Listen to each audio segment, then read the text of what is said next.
what you're about to hear is the voices of the pilot and air traffic controllers, and it's set to computer animation. Take a look. LA Center, Troy 2-1. Troy 2-1, go ahead. It's not weird, but I just had something pass underneath my wing, maybe like a football-sized object right underneath our wing. Troy 2-1, Roger. Do you think it was a drone or?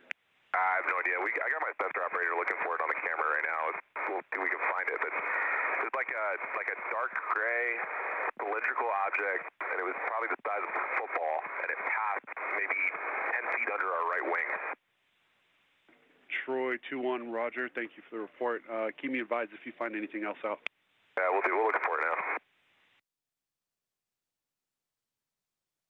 And so, correction. LA Center, Troy 2-1. We got something on air-to-air radar. We're trying to get visual on it. Troy 2-1, Roger.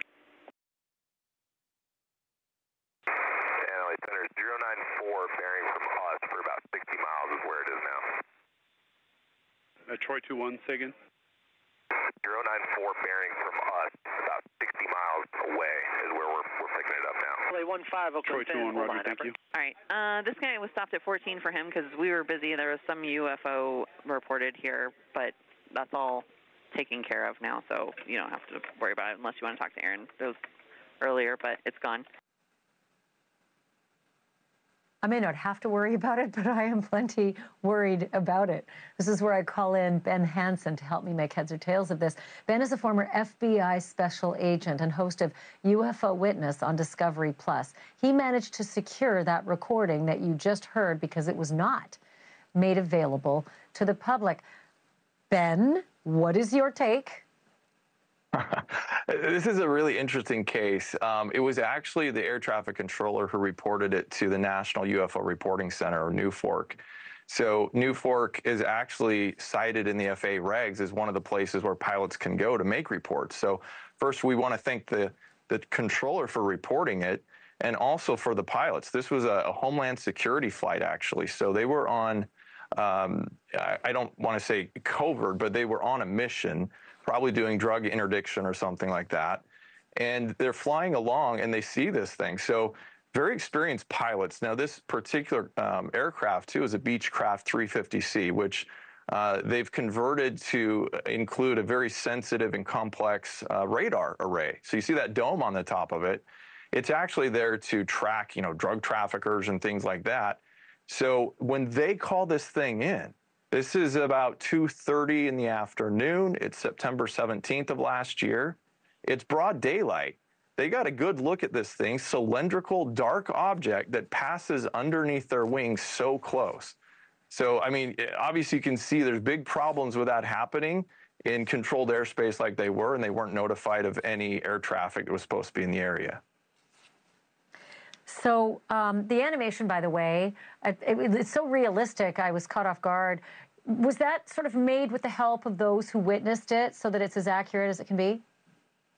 Well, in this case, my team has not spoken with the crew, as you can imagine, because the sensitivity of probably what they were doing on this mission, it wouldn't benefit them to come forward to talk to the public quite yet. We'd encourage it, yes, but this was our rendering of just based on the audio that we had. It's a guess, right? That object could have gone underneath from left to right, forward to back. We don't know. But we do know their description is pretty exact. I'm also sort of gobsmacked by 20,000 feet because I don't think that ground-controlled, unmanned flights can operate at that altitude. Call me crazy. I think at one point they asked if it was a drone. What's the word on the possibility of some kind of a drone activity? So it could be. It'd be very rare, but hobby drones can go up that high. Obviously, military can as well. This occurred near what we call military operations area, but it was not in that airspace. So anyone who was flying something to test a commercial type of drone or something would have had to call in. Now, the other thing that's very interesting about this is you hear them call out what they believe they're tracking this object about 60 miles away because they've got their own airborne radar.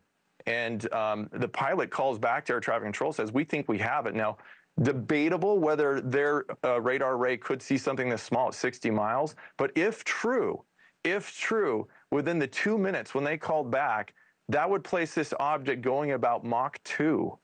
Okay, so from them to gain that much distance in that amount of time. So that would absolutely, in my opinion, eliminate any prosaic explanation of a drone or anything of that nature. Thanks for watching. Go to joinnn.com to find NewsNation on your screen. And don't forget to click the red subscribe button below to get more of NewsNation's fact-driven, unbiased coverage.